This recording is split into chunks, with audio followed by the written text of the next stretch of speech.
This is Undaunted.Life, a man's podcast. I'm your host, Kyle Thompson. Let's get into it.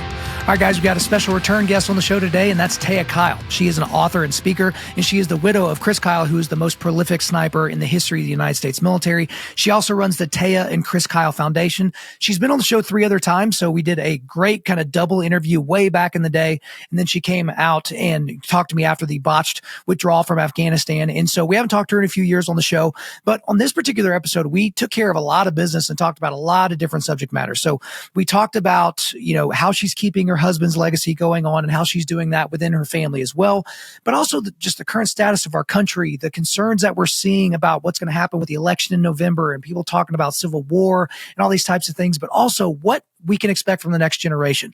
Do we have that next generation of warriors and sheepdogs that are ready to go? Because a lot of our modern warriors, our current warriors, are not encouraging their children to become sheepdogs in the sense of joining the military. Like, what does that look like? But then we talked about, parents spending all this time focusing on their kids' hobbies and their skill sets and not really focusing on their hearts and their spiritual development. And then we get into her children's book, which she just read, she read it, but she also wrote it. And so we talk about that. Why is she getting into that world of things after doing a few things in the nonfiction world? But guys, I'm really excited to bring her latest interview to you today. So without further ado, let's get into it. Taya Kyle, you're back. It has been a long time, but this is, believe it or not, this is your 4th appearance on Undaunted.Life, a man's podcast. That's got to be up there with you, with all the accomplishments you've had in your career, right? That's pretty high up. Oh yeah. And you can't get rid of me. That's the other thing. Apparently, who knew when you did the first one, you wouldn't be able to shake it. Well, what's funny about that is I look back on the first time that we chatted because I've had 4 different studios, but the first 2 were like literally in closets in my house. And so I interviewed you the first time in closet number 2. There was no video, and I'm doing my best, and I do all my preparation and all that. But you gave me probably the greatest compliment afterwards because this is still really, really early and doing all my interviews and all that. And you're just like, Kyle, man, you were built to do this. Like you're so good at it. You could tell that you were prepared and all that. And I just got to say, like that still gets me fired up today because it's like you've done a lot of stuff like this. And at the time, it's like here I am, recording in a closet on a $50 microphone, and to get that compliment was obviously great for me to hear. Well, honestly, I think about you a lot too, because it was inspiring for me. I remember we talked a little bit after the podcast too about how you were in this place where you're like, I don't know if I make this a full-time thing or if I, it was like a precipice, right? You were just kind of, and I thought, well, yeah, you really are very good at it, and you really did put the work in. And I feel like today in society, a lot of times people expect an overnight success, so to speak, or like, the image is that people come into things so easily. And it was like, no, I'm coming in and I'm putting in the work and I don't know if it's going to work or not. And then now here you are. It's really cool. It's inspiring. Well, what's funny about that is last December, we went mega viral for some stuff we did on my Glover show, and some stuff we talked about, which is the same stuff I was talking about even back in the day when we were doing our first interview. And, people are like, well, where did this guy come from? I was like, no, it's not where did this guy come from? It's like, I got 600 plus episodes out there. We've been doing that since 2017. So it's like when you hear about these overnight success stories, it's like, it was an overnight success that took like 8 years to kind of get going and all that. And so again, I certainly appreciate that. I will say the last time you were on the show, this was during the botched withdrawal from Afghanistan. Yep. And I got a lot of different people's opinions during that time period because it was one of those turning point moments for our country. And obviously you see where someone like Joe Biden is right now. He can barely speak. And at the time of this recording, he is still currently running for president for a second term. But I want to just start out by talking generically about what you think the state of our country is, because I got to tell you, Taya, I am very concerned, and I've said this a lot on the show. I'm very concerned about what November brings, regardless of who wins, because if Trump goes on and wins, well, I remember being in Austin, Texas, in downtown Austin, and it was the week of the 2020 election. They're boarding up all the businesses, and they weren't doing that just in case Joe Biden won, right? They were doing that just in case Donald Trump won. And so obviously the left is ready and raring to go. They got their bricks and their Molotov cocktails ready. But the right, if for months and months and months you're being told like, nah, he's winning in all the polls, like he's winning nationally, he's winning in all the swing states, and then if he were to lose, I'm just concerned about what's going to happen to the country. What's your read on it?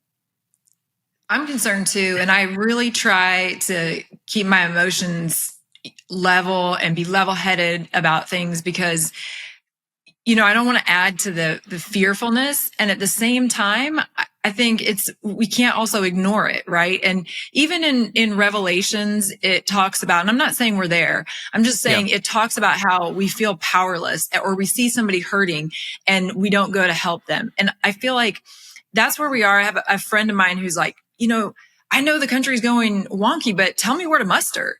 And the thing is, nobody can tell you where to muster, right? Nobody can tell you how to fight back right now. And that's weird, because we have all this opportunity to communicate, and yet we don't, either we're too distracted or we don't know how to fight back. So that's one part.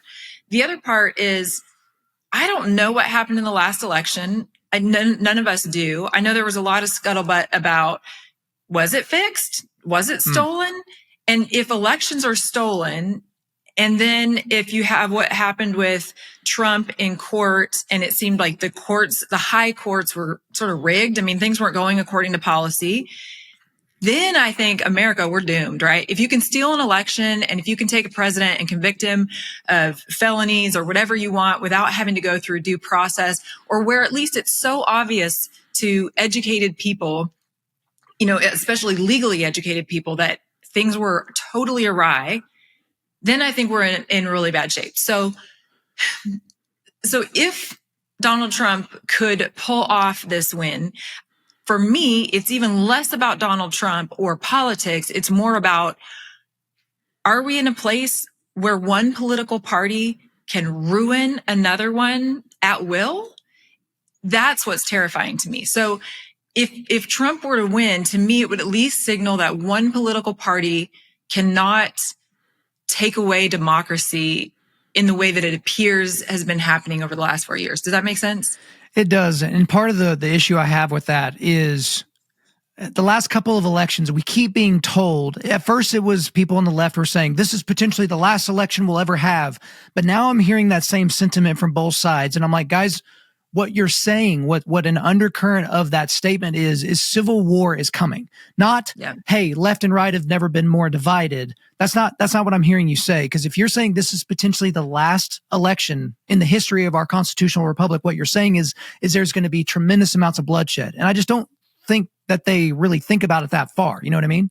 Right. It's power mongering. And so that's like, if you look at it from a really global standpoint on humanity and how we can take things like power and greed and lust, and if we allow ourselves to get away with it, or if other people allow us to get away with it, they're sort of the deadly sins for a reason, because it really does take out more than one or two people. It gets out of hand. And so I'm really big on the Bible as an example of what God tells us. He tells us that this is how mankind is created.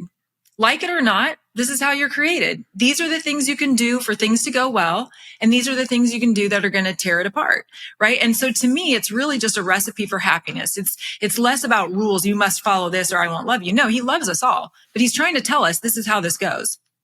And so you look at, like, if I look at, I didn't used to believe in the devil, and I'm like, I've had the opportunity to talk to a lot of biblical scholars over the years, and I've had this much greater understanding of really this fallen angel who was God's right-hand person.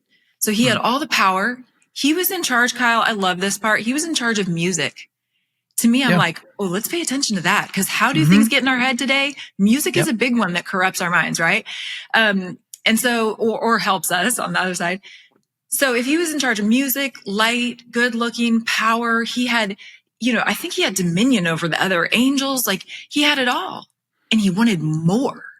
If even an angel could be in a position to be the right hand of God the Father and want more, how do we expect humanity not to want that, right? Mankind is going to want that and crave that. The beauty of democracy is that we can keep it in check. So a group of people can keep in check the desires of one powerful person. And like you said, if they start muttering, well, it's going to be the last election, I won't let any group of people keep me in check. Even the devil falls to that. It means there's no man that can have all that power and do well with it. I don't believe it. I've never seen it. Have you? No, I mean, and if you say this is potentially the last election, then basically what you're saying is that any type of resistance is allowable to take out such a threat, because you're right. Lucifer was the worship leader in heaven. And as my buddy, Pastor Joby Martin says, it's like he was being looked through to God, and then he was tired of that. And so he wanted to be looked to. And that, kind of led to his fall and led to a fall of a third of heaven's legion. And when we get to the point where we're at right now, I've made that same connection for people. Is like, why do we get so romanced by music and entertainment? It's because the devil is in charge of a lot of these things. And it's not always super nefarious. It's not always Sam Smith wearing a devil, hat or something like that on the Grammys performance. It's sometimes more subtle. It's beautiful music that will take us away from the true beauty that we see from God, the true beauty that we will see from his word and in scripture. And so, like, again, this idea of this, pitchfork and red horns and all that, it's like, no, like he is beauty in an I guess I was going to say in an American form, but in an earthly kind of humanly form. And the thing is he's so adept at taking what God creates and counterfeiting it. And I've used this example quite a bit. The real rainbow has 7 stripes in it. Roy G. Biv writes 7 stripes. Well, the pride flag has 6. And so isn't it so interesting that the number for completion is 7, the biblical number for completion, but the number for incompletion is 6? It's like none of this is random. This is all part of, a coordinated attack on every single one of us, Taya. Oh, it is. And so it's because it's brilliant. He's like, I knew what I fell to. You're just mere humans. I can make you fall to this in a heartbeat. Like, some of the music that's got just like that jam and beat and you're like, boom, boom, right? And you love it until you listen to the lyrics and you're like, oh my gosh, that's subconsciously getting in. It's exactly what you said. We don't see it coming, right? You see the people that get plastic surgery and they get a little bit and it's like, ooh, I like that, and I feel a little bit prettier. And then a little bit more, I feel a little prettier. And then before you know it, it's like, it's gone all awry on them because it starts subtly. Like you said, it's not like, okay, so if the Bible, you say the devil comes to seek, kill, and destroy, right? But he's not going to do that by saying, hey, I'm here to destroy you and expect you to stay around. He's going to come in like, hey, you look pretty. You could be a little prettier. Hey, what do you think about this music? Oh, you like that? And then put some things in there, right? It's like, it's a very enticing way that he pulls you into seek, kill, and destroy. Here's the good news though, and that he's not more powerful than if we have the Holy Spirit in us, if we invite the Holy Spirit in, and this changed things for me when somebody said, we have more power in our little finger than the devil has in his whole being. We just have to know it. That's all. We have to know that the Holy Spirit in us is stronger than him. So I know we're talking kind of individuals and group psychology and sociology and theology here, but it all applies because as individuals, we have to know what we're up against so that we can influence society, which influences the overall power structure of our country. And I don't know. I hope it never comes to a civil war. I know that, Chris believed that there would be a civil war at some point in our lifetime, and assuming that he lived longer. And I always thought, man, really, honey, you really think that? And I hope that's not the case. But I can see why when people, I don't believe that people wanted to divide the country for the sake of dividing it. They wanted to divide it for the sake of getting their own power, right? So it comes from like an individual power lust. And now if it's getting out of hand, what comes of it? I don't know. Hopefully the next generation gets smarter and they learn from us. I don't know. Have you talked to people from the next generation? Because I feel like half of them have like, purple hair, nose rings, and don't actually use words. They just mumble. I've used this example before. I was at 7-Eleven, like getting a drink or something like that. The person behind the counter never used the English language. Like I get to the counter, hey, how you doing today? It was like noises. I was like, what? Yeah. Wait, what? And they never looked up from their phone. They just kind of beep, beep, beep. And at the end, it's like, all right, well, thank you very much. And it was like, meh. It's like, wait, what? Like this is not how we're supposed to, take care of business. And you keep hearing about things like in the military, they're having a lot of problems getting enough qualified applicants to join because, everyone's on antidepressants or they're too fat or they've got flat feet or something like that. But that's another concern for me, Taya, is the status of the military. Because here's one of the most nefarious things that I've heard, because I know a lot of guys that are kind of from that tier 1 community or from, SF or SEALs or things like that. And a lot of these folks have, young sons or sons that are just, not often on their own now. And when I talk to them about, hey, if your son came to you and said they wanted to be a Navy SEAL too, or they wanted to be a Green Beret too, or they wanted to be a recon Marine, And the answers that you would expect to get from guys like that deployed, 10, 12 times, something like that, would be like, absolutely, I would be scared for them, but it would be a tremendously patriotic thing and I would support them.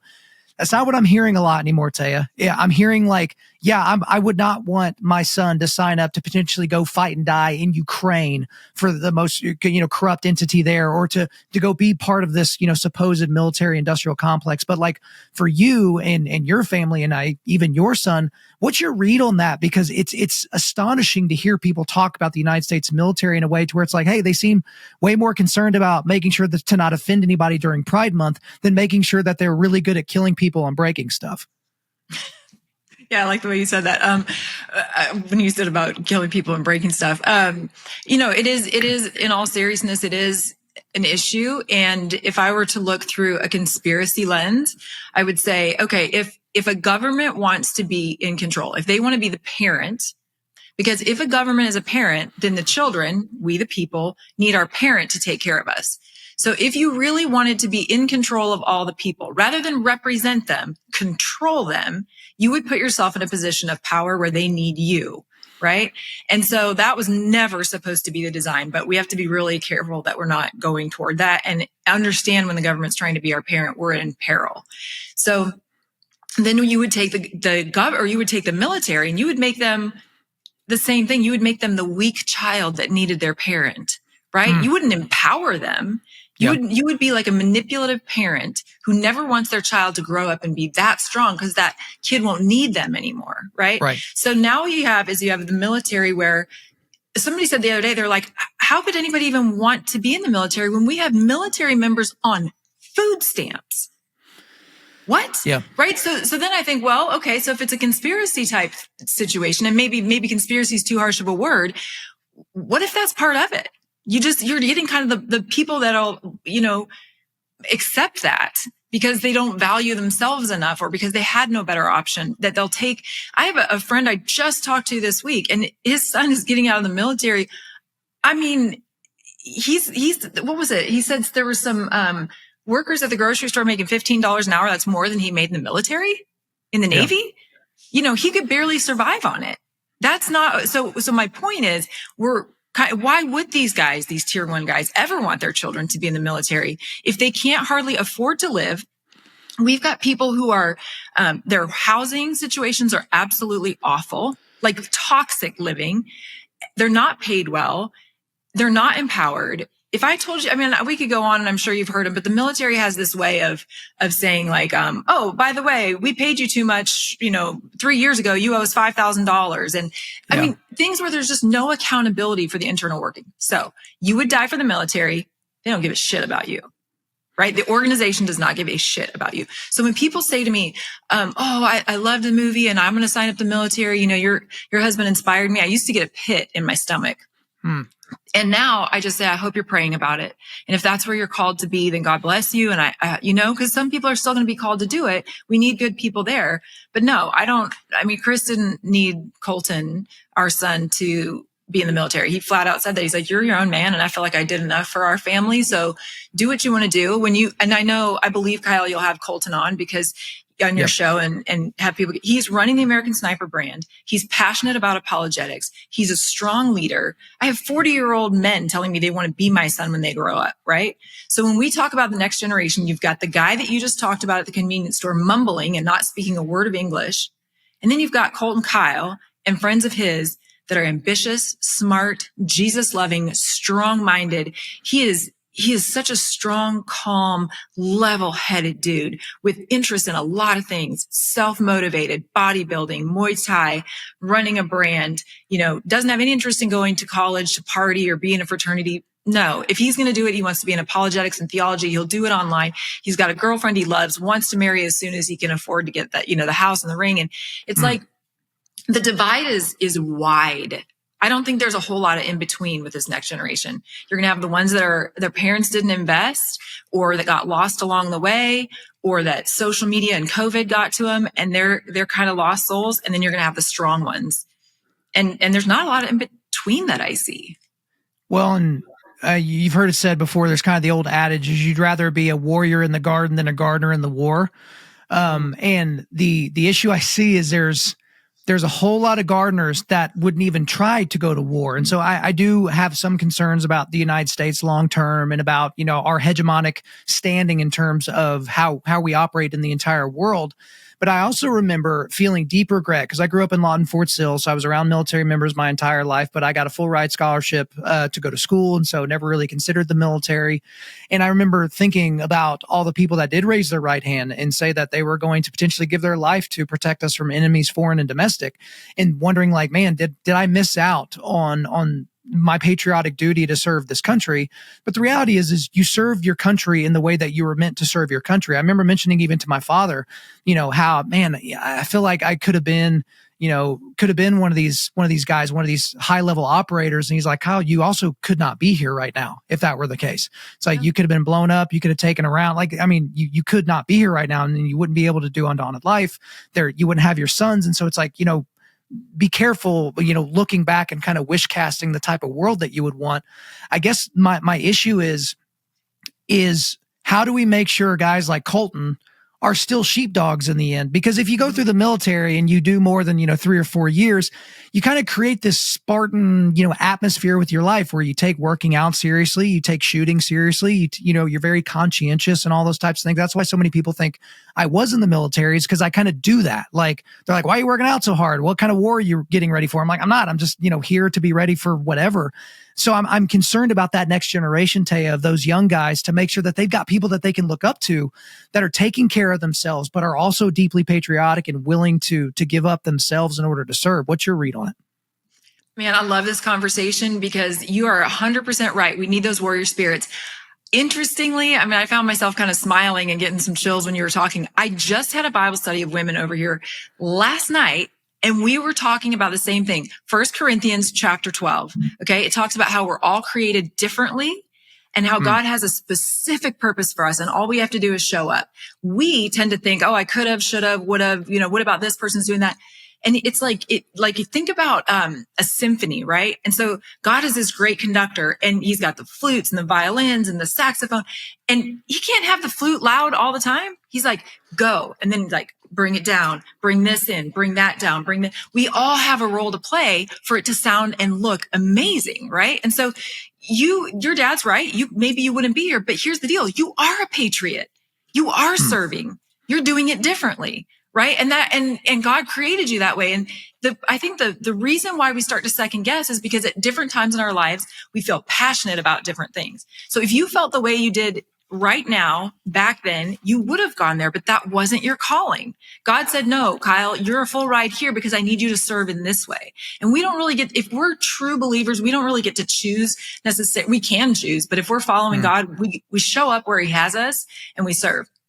So Colton, you mentioned the next generation. My son's a shooter, carries concealed. The minute he could do it, he's doing it. He has no qualms. He's very quiet. And you know what? If you met him, he doesn't need to tell you that. He doesn't need to show you that, because it's just who he is. And he walks into a room and he's confident, but not arrogant. You know what I mean? And so like that, I believe God created him that way 100%. And so I believe that God is not done creating warriors who are exactly like that and who will do things. And he gives them parents who are not afraid, right? There are parents who are afraid of everything, and he gives other kids, and their value is there too. We're just different. So I want to encourage you that we may not see it all the time, but there are young people like Colton who are prepared, who are aware, who are watching, who are not looking for a fight, and will not run away from one either.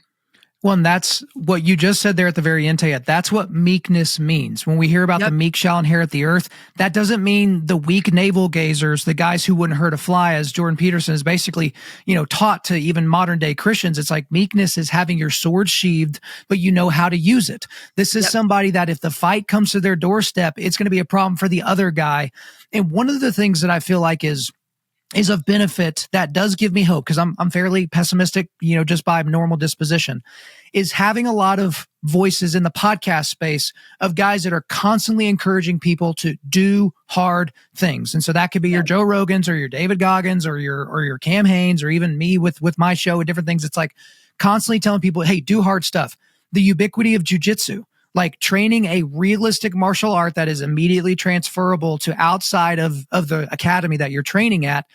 it's impossible to train jujitsu and not become a more resilient human being. Because if you keep coming back, I mean, I said it took me about 5 years of training before I felt like, all right, no one's going to whoop me in a street fight unless they're better trained than I am or they're some sort of physical freak.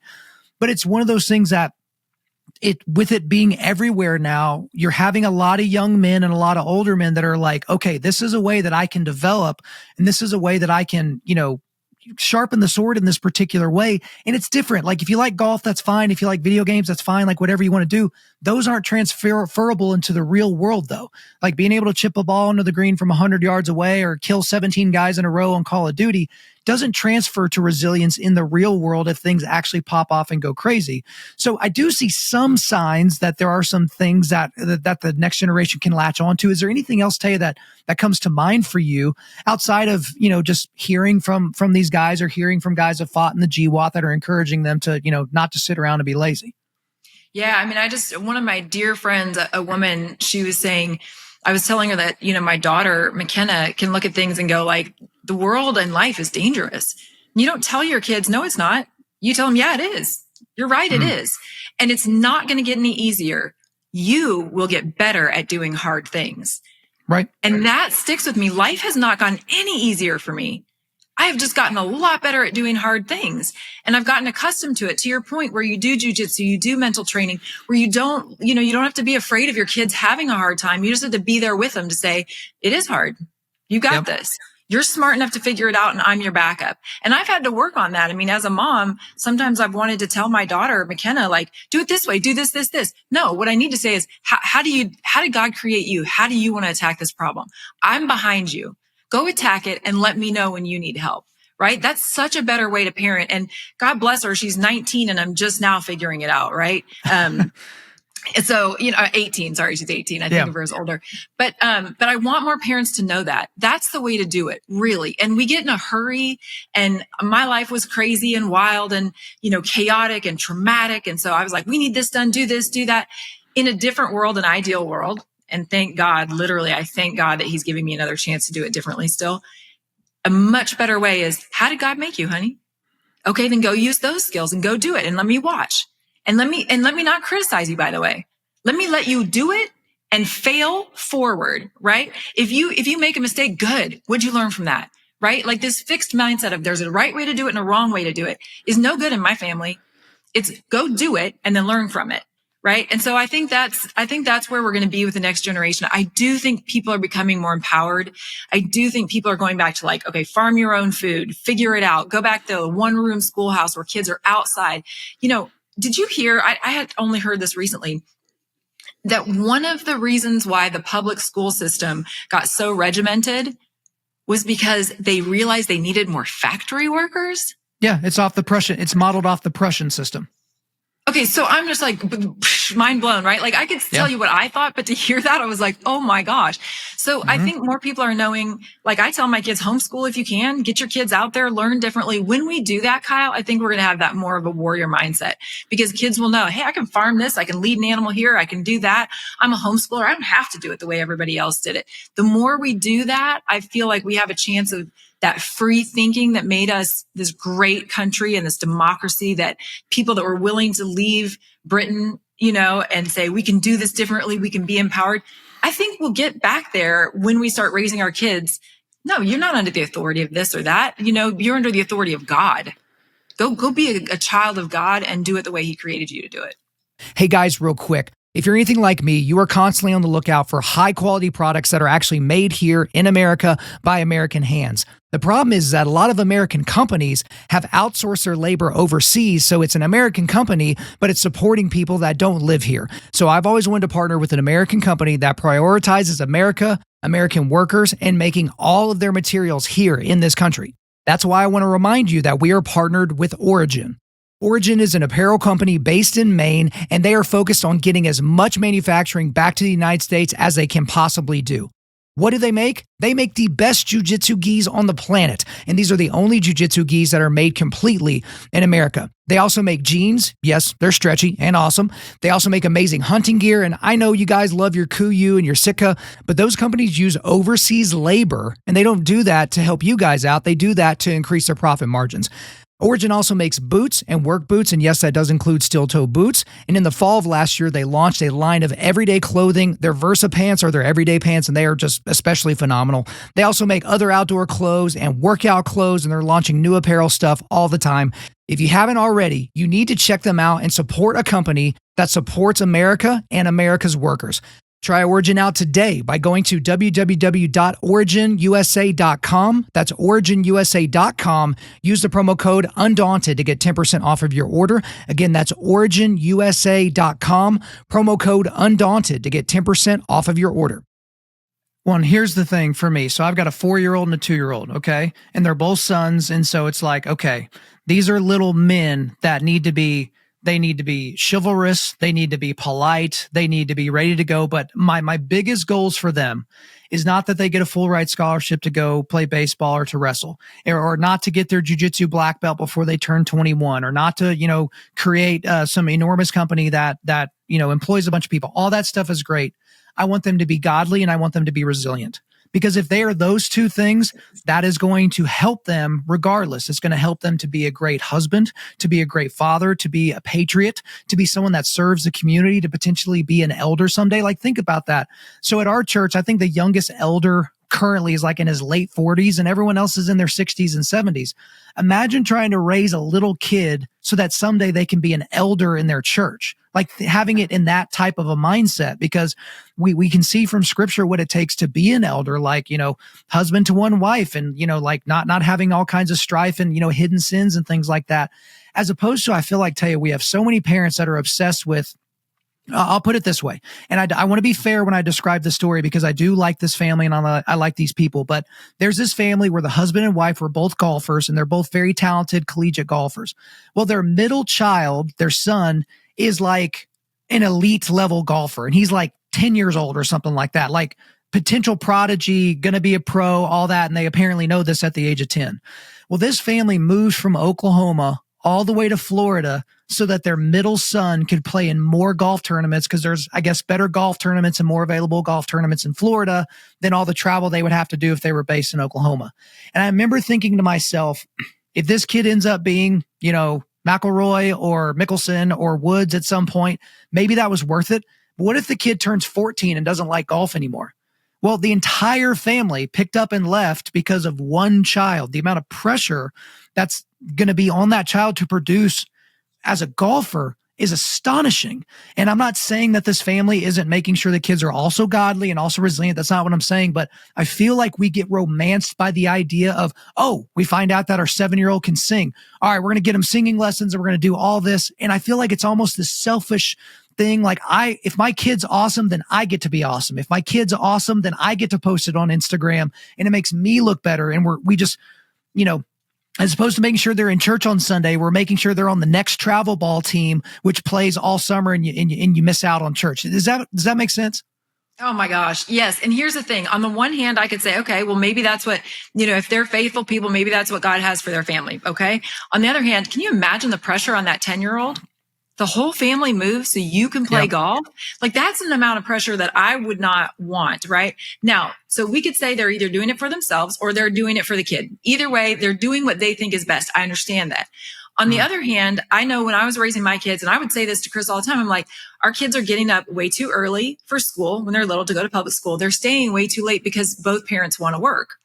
Yeah. I didn't work. I'm like, I don't care how much money we have. I don't want to work. I want to be with them. So, and I'm not saying that that's just how God made me. So people get to do their own thing. But what I noticed with that is that, okay, so we have practices going late at night because why? Because the parents are at work and they need to be able to get there to pick up the kids. Okay. So why do we have these kids going for like championships and all of that stuff? By the way, I'm super competitive. Like ridiculously competitive. Okay. So it's not about that. I get that. And I loved kids sports. Like, I surprised myself how crazy of a mom I could be, I literally surprised myself. I was like, damn, and I coached and I loved it. I'm all in. At the same time, they're kids. So here's an example. My son starts playing football and he started playing flag before Chris was killed. And then it was like I can't remember if it was the first year I tackled, but it was right at that middle school age where it's getting serious. And the coach said, we're going to practice on Sundays. And I'd heard this sermon about how, like, of the top 10 commandments, one of them is a day of rest. Up there with don't murder people, take a day of rest, right? So I was telling Colton about that, and I said, here's my problem, buddy. I'm like, that's our one day that we're not supposed to be doing something other than church. And I'm a woman without a husband. If I say my son's not going to practice on Sunday, they're probably going to be like, too bad he doesn't have a dad around. This was my insecurity at the time, right? Yeah. I was very tearful about it and saying, if Chris was here and Chris said, hey, my son's not going to practice on Sunday, the coach would probably be like, oh, damn, maybe we shouldn't practice on Sunday. You know what I mean? Yeah. And it would be like a respectful thing. All of this to say, I said to my son, I'm like, here's the deal. At the time, he loved football. He wanted to be in the NFL, like, you know, of course, who knew at that time? I'm just saying middle school, this was like his middle school dream, right? I'm going to be. And I said, here's the deal, bud. And I said it out to him. He goes, well, Mom, I think if God says we're not supposed to be doing something one day a week, then we don't do it. And so I was like, dude, I'm so proud of you. Even that's how God made him, right? For a middle schooler to say that's how he's made. So I texted the coach, you know, and I said, I'm really sorry. And I understand. And he goes, it's just that's the only day I have off from work. And I said, I understand that and I respect that. And we'll be there every other day. And I just want you to know he's committed. He loves it. We just can't do a Sunday. And, he ended up changing the practice to a different day. My point being with all of this is it is the parents. It's because the parents are busy and the only time they can fit it in is here. So that's the only time the kid can do it. And the kids have no rest. And if they're in multiple sports, which mine were, there's no rest from that. Because the high school coach wants to be a college coach and he knows his team needs to win. So it's not about the individual kids anymore. And guess what? When they go to college, the reason why Colton pulled out of football his junior year is he realized that he knew guys that played in college that said, it's not a team sport when you get to college. It's about who do you need to step on to get to the NFL. That's all college sports is. It's not team. And he was like, you know what? I'm not into this. And he got, you know, some offers after he quit. Right. So I'm just saying it was a moral, intentional decision.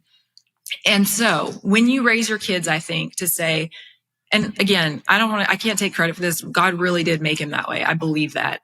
I also think as a parent, like when you parent your 4-year-old and your 2-year-old and you're saying, I want my kids to be competitive. And guess what? If God's will is for my kid to be a competitive golfer, nothing will stop that. That's the truth. If that's the plan for your kid's life, nothing you do is going to stop it. So if you said, hey, you know what? You're going to play in all these tournaments. And if God's will is that for you, they'll find you and you'll be a professional. But we don't have to move our family, right? You don't have to sacrifice your Sundays. If God made you that way, you'll be that way. That takes a lot of faith. But I'm sorry, I know I'm going on for a lot about this, but this is something I've thought about for a long time. And I talked to my son, and his friends were all athletes, right? They were all the smart kids that were athletes that did all this stuff. And I went to their lunch one day and I said, guys, tell me something. When you guys are parents, will you keep your kids this busy? Like, is this a life that you want for your kids? Across the board, they said no. I was fascinated by that. And you know what? Their parents don't know that. And they weren't complaining about it. But they knew something wasn't right. Well, I think, Taya, we, as parents, we instinctively want what's best for our children, and we want better for them than we had. Yep. And so with that in mind, though, I would ask somebody this, because don't hear what we're not saying, guys. We're not saying get your kids out of sports. Sports is useless. But I remember years ago, Taya, I got an email from a father who was describing his yearly schedule in terms of kids doing this sport and this sport and this activity. And I was like, have you ever considered just taking like a fall off where no kids have any activities from August to December, where you do family time and you develop other things, you know, I don't care, paint or, you know, lawn care, or like whatever, starting a little business as a 14-year-old, like, you know, making bracelets or something. And he actually ended up doing that. And he's like, it was like I couldn't give myself permission. And all I needed was to hear someone else say, hey, this is a possibility. And then it became just a way for him to create this breathing room. Because I grew up in a family, they didn't care whether or not I played sports, but if I played, I had to give full effort. That was like their thing. And so when I chose not to play anymore, they're like, yeah, no big deal. But whatever you do, you have to give full effort. But I would ask these parents, because I live in Oklahoma, so football is currency here in Oklahoma. And, you know, you got to be great in middle school so you can get a good spot on the high school team, so you can get seen by scouts to go to college, maybe go to the NFL like you were saying. I would ask this, and nothing's zero sum in life, so even the way I'm going to phrase this is not going to be exactly appropriate, but the sentiment is there still. It's like, okay, if you got to choose, your son gets a full ride scholarship to a Division I school and is, all conference, one of the top players. They're a legend as a collegiate football player, or they're a godly father and husband. If you could only choose one, well, that doesn't make sense. No, that you don't get to make up the scenario. I do. If you can only choose one, what are you going to do? And so obviously most people with a functioning brain would choose, I would want him to be a godly, husband and father.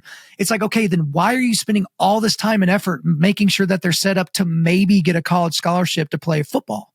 Mm-hmm. Because it's like, by the time they're in college playing football, your level of influence on them is going to be diminished because they're no longer in your home. They're no longer under your care. They are a man now to a certain form. And so it's like, why did you spend hour after hour after hour helping them drill and helping them go to the right camps and helping to make sure their film is great when they send it off to all these people? Again, I'm not anti-sports by any stretch of the imagination. My boys will very likely be athletes, but it's like, you didn't spend any time catechizing them. You didn't help them learn how to study the Bible. You didn't help them understand who God made them as a person that will help them to operate long after the last snap of their football career is done. You know what I mean? Like, I feel like, easy for me to say because I have a 4-year-old and a 2-year-old, but it's like, guys, just look at the hours you're putting in to investing in their athletic ability as opposed to who they are spiritually. It's just completely out of whack.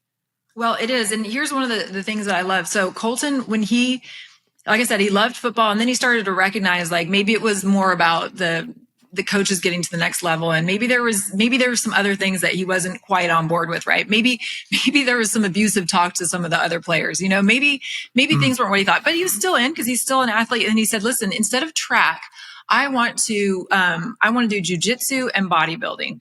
I don't enjoy doing 300 hurdles. I don't get anything out of it. It seems like I waste a lot of time doing this stuff that you want me to do. And they said, no, that's just the rules. Like, you either do track or you don't play football, right? And he said, but I feel like it's just not a good use of my time. And he's super ambitious, right? So he prayed about it, he thought about it, and he ended up trying to see the coach in person. And the coach was never available, right? Because he knew. And the coach later said, I knew that's what you were going to come to, and I didn't want to hear it, is to not play your senior year. So he has a very respectful conversation. He says, look, I've prayed about it. I've talked to my spiritual mentors about it, and I've come to this conclusion.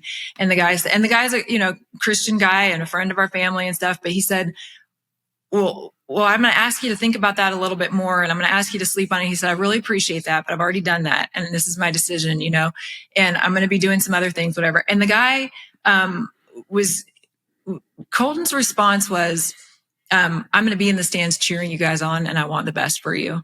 He said, I'm just going to do a different thing now. I'd really want to invest in some different areas of my life. The way he said it was so graceful. And my point is, Kyle, we can raise kids to stand for what they want, enjoy their sport. When it doesn't work for them, end with grace, not hate.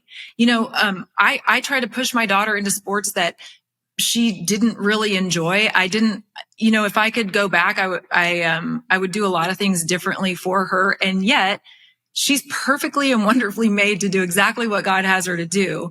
But I think my point is I think the pressure of me wanting something for her so much drove her the other way. Yeah. And I kept thinking, well, I only want it for you for all the right reasons, for the team mentality or the individual thing, or I just want to get, parenting isn't easy, right? We don't have the answers ahead of time. And at the end of the day, exactly what you said is exactly where I landed. Does she believe in God? If the answer is yes, he will lead her. Is she praying? Then he will lead her. Like, I need to back up here for a minute as a parent and realize that he made her for her, for her own unique path. And it's hard as a parent when you grow up a certain way, you do a sport, it keeps you busy. I mean, I had all these things that I wanted, and it was different for her.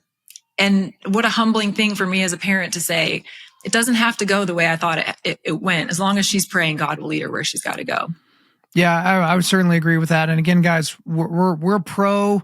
If your kid's great at an instrument, getting them a good coach and all those types of things, like, we're pro them developing in all these other different ways.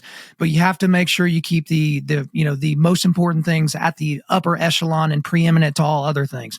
Now, I do want to transition to something pretty cool, because I get care packages all the time, right? So we love our folks over at Origin and Jocko Fuel and Primal Beef, and I get books all the time and different things like that. But never in the history of me running the show, Taya, have I got something like this.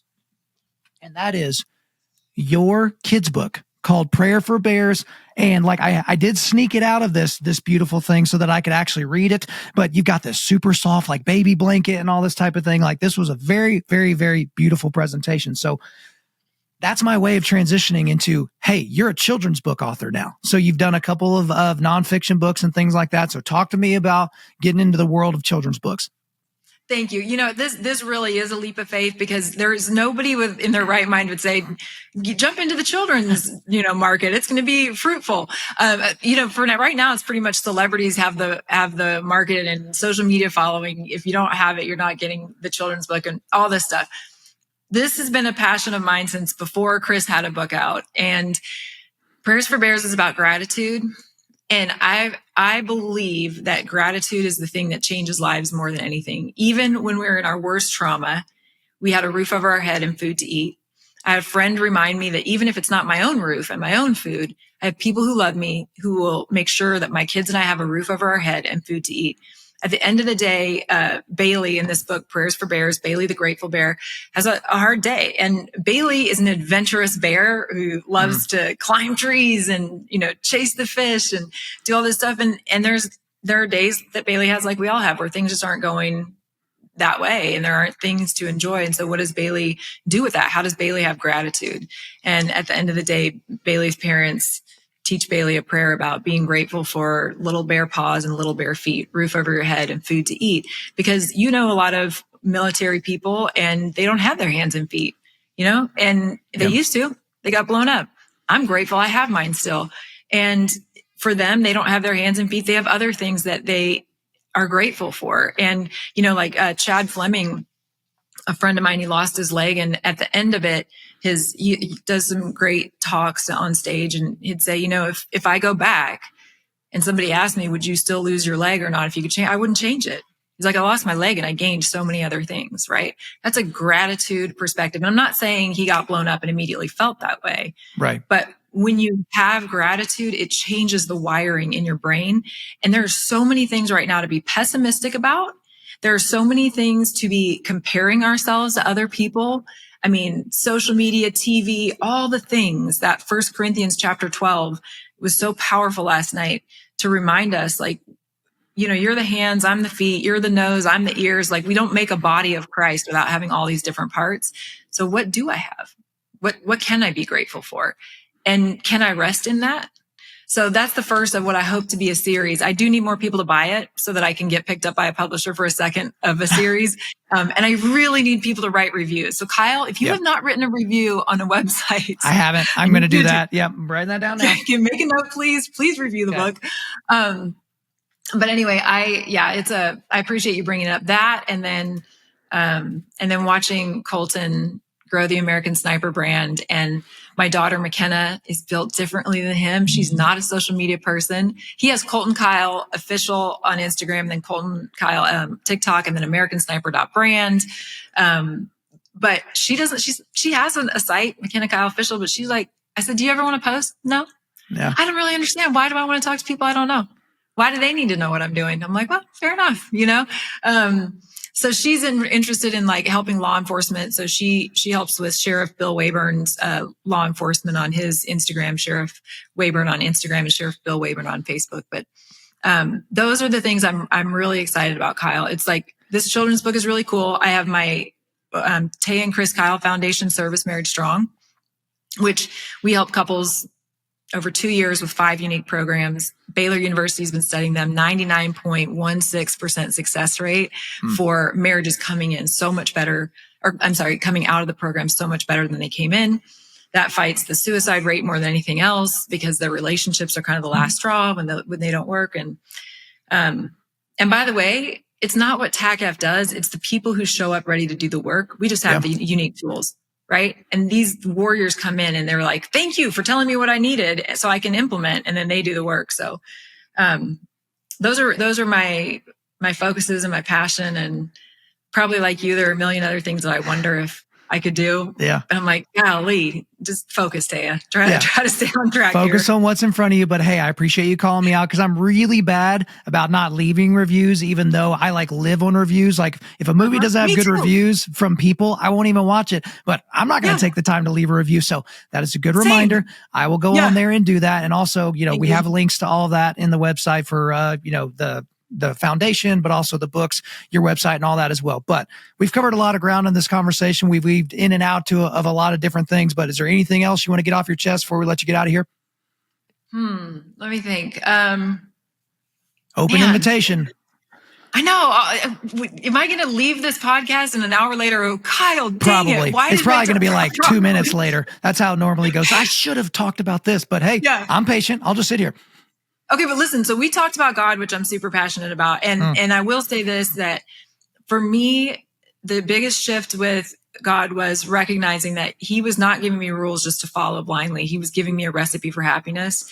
The Bible is a love letter. I needed the right Bible to understand it. I have Gene Getz has a study Bible. It's GENEGETZ, Gene Getz, and it's got QR codes throughout the chapters that take you to videos. And I'm like, so it's the Bible with that, lifeprinciples.org is I think where you go. So that one changed my life. I'd love to, that's a big thing for me. We talked about the next generation. I do think we have hope when we raise them well, which I know you're going to do. And I think your listeners will do.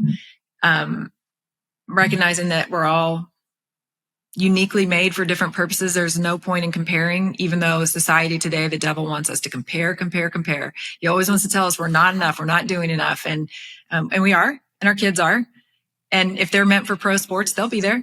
There's nothing you have to do. I mean, we got kids in Little Midlothian, Texas that are going D1 schools, and there are kids in charter schools that are getting recruited. So they're homeschooled, but they do charter school type sports. Yeah, I don't know. And you're going to talk to Colton later, and he's going to love you, and you're going to love him. And what else do we have, man? Hey, tell me something about you. Anything about you? Oh, and marriages. Yeah, service marriages. We have help for them. Yeah. Tell me about I don't have you. anything interesting going on. My entire life is about whatever the next show is. That's the one thing that I am working on. I will tell you this, and I'll tell this to my audience, is I don't celebrate wins. That's just not really something that I do. I'm the type of guy that I dwell on the negative. Like I remember, balls I dropped in flag football in college. I remember balls I dropped, in the outfield in baseball in high school. Like I remember stuff like that, but I don't celebrate my wins. And so that's something that I'm trying to be a little bit better about. And even here recently, I haven't had a chance to talk about this on the show. Let's see if I can say it without, getting all weepy. We had a little bit of a drowning scare with our 2-year-old son. And so we're at this pool party, and I hate the pool just because it's wet, it's hot, I'm sticky from sunscreen, and I don't want to go. But here I am, I'm in the pool with the kids because, I don't want my kids to be on the news as another, kid that drowned at a pool party, that type of thing. And so we're being very, very dutiful parents, and I'm in there and ready to go, but it's dessert time. And so I run inside to grab something real quick. And I'm literally I've got a fork of dessert on it, and I'm giving a bite to my wife. And it was like she felt something. She literally turns around, and we both look out the window of the kitchen over the sink, and we see our 2-year-old without his floaties on because we had taken them off because it was food time, and he jumped in the water. And so I can move pretty fast. I'm not sure I've ever moved that fast. I somehow managed, because my wife was in front of me, I somehow managed to shoo her out of the way without forcing her into the next county. And so, I jumped in, and he's sitting there literally smiling as he's under the water because he's swimming, right? Yeah. And I will tell you, jump in, grab him, get him out, no issues. He wasn't, coughing up water. It was just one of those moments where I wish it didn't take something like that for me to kind of change a little bit and slow down a little bit. But that's one positive thing that's happened for me over the last several weeks since that happened is I'm pausing a little longer in the mornings before I go and start, getting into my day and getting into my, conquer mode. Right. And just sitting there and being I'm making this little kid laugh. And if I hadn't been paying attention, there is no laugh. You know what I mean? Because no one else was out there to save him. Nobody. Right. And it would have been just one of those things that your entire life is defined by, 30 seconds of not paying attention. And so that is something that has been very helpful for me to just, I'm very focused on them growing up to be godly, resilient little boys. I'm focused on making sure that I, wrestle with them and do all the things that the studies say you should do, roughhouse with your boys, because it helps give them confidence and teaches them boundaries and all that type of stuff. But helping me celebrate the wins. Like, that is a win. I wish it didn't have to be so macabre at the end of the day, but that's what I'm focusing on for this year. So there's a little bit about me. So even though this is my interview, Taya, you don't get to interview me. Sure. Okay. So we need to be very, very clear about that. Yeah. Well, I don't do that as well, following those instructions. But, I will say that, as you know, a lot of drownings happen at pool parties because everybody thinks somebody else can watch. Yep. I believe the Holy Spirit said something to your wife to turn you around to see it. Your son was smiling. I believe he was taken care of. And it probably all was for exactly what you said, to say, hey, Kyle, this could be gone in a minute. And what a beautiful, loving thing for a father to do for you is to show you that, like, no harm comes to him, but I'm going to give you this little wake up call so that you don't miss these moments. And you know what they say, that nobody lies on their deathbed wishing they spent more time at work. Yeah. They all wish they spent more time with their people. What's interesting about that is I've never really thought about the scenario I'm about to describe in terms of like what a loving father provides. So our loving heavenly father and what he provides. So I remember when James, our firstborn, was born, I remember hearing all my buddies say like, oh, I couldn't believe the first time I looked at this kid, my whole life changed and all my, priorities changed right in that moment. I remember holding my son for the first time being like, this is kind of weird. I don't know that I can hold him correctly. Like, and I just kind of hand him back to mom. And it was about 6 weeks, Taya, like he was, around for 6 weeks. And I'm like, I know intellectually that I love this thing that is part me and part her, but I just didn't feel that connection, which a lot of fathers actually come to find out have struggled with because, your 100%. Job is basically to keep your wife alive while she keeps, your progeny alive. But at 6 weeks, our son goes in for emergency surgery on his intestines. And here we are having to I remember handing my 6-week-old son over to the nurse to take him to the surgeon. And I was like, oh, it was in that moment that I was like, oh my gosh, I love this thing. I love this James more than I could possibly love, anything else other than my spouse on this planet. And so it was almost as if, that our good Heavenly Father gave us that, terrible experience and this terrifying experience to be like, no, man, you're good, but also I'm good. And I'm going to make sure that he's protected and cared for. And, here, I'm here for you. Like, you can rely on me when you don't feel like you can rely on somebody else. And so, yeah, that's a good thing to think through as well. Okay. So can I share one more thing with you then? Please, let's go. Okay. So I love this because I used to think, even when Chris died, I thought, well, maybe, this is all part of the plan and God does these things to show us these things. I do not believe that anymore. I 100% believe that God allows certain things. I don't think he plans the bad things. I think he allows them. So one of these things, I had this wash over me, and there are very few things that I could say I confidently feel are divinely given, just because I never want to make that mistake and assume, right?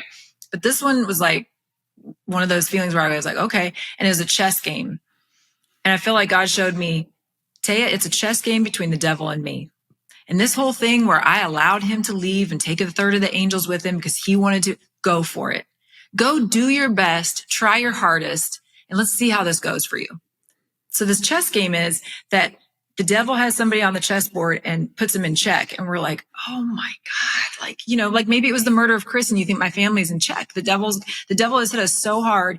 And then there were lawsuits and attacks and loss of family members and family members turning on us. And like all these attacks, you think the devil's got her, right?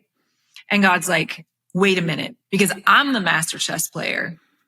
And so he does what I think a loving parent with a warrior spirit would do when the devil puts him in check. He's like, checkmate, you know what I mean? Oh, you want to see that? Watch this. I'm going to do good with even that.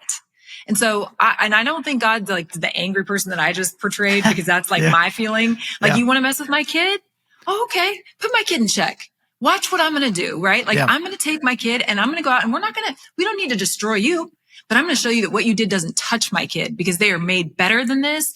And you know what I mean? Like, they're going to launch. So I feel like that's what God does with all of these things, is like the devil does something to your kid with his intestines, or, the devil pushes your kid in the pool and God's like, go for it. Go for it. Put them in check. Watch what I do with that. Checkmate. And every time the devil goes check, God's like, checkmate, next, checkmate. Now, he can play this all day long and does.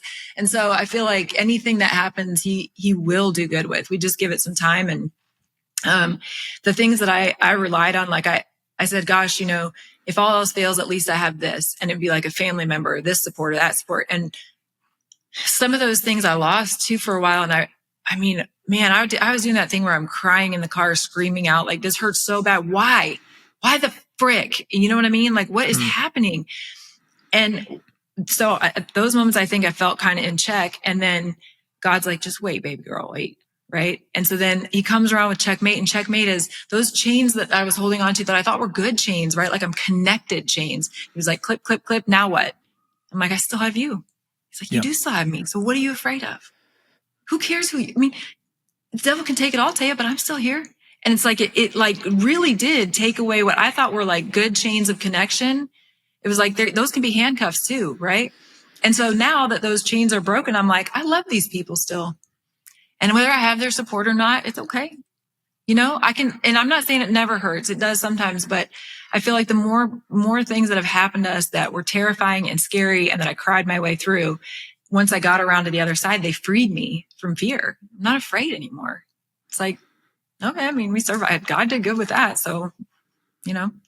Well, that's a perspective shift that most of us need, because you can't connect the dots looking forward. You can only connect them looking backwards. And so when you talk to these people that have gone through these horrific circumstances, family member murdered, or losing a child, or losing your business, getting double crossed by your partner, like all these things that could possibly happen to you.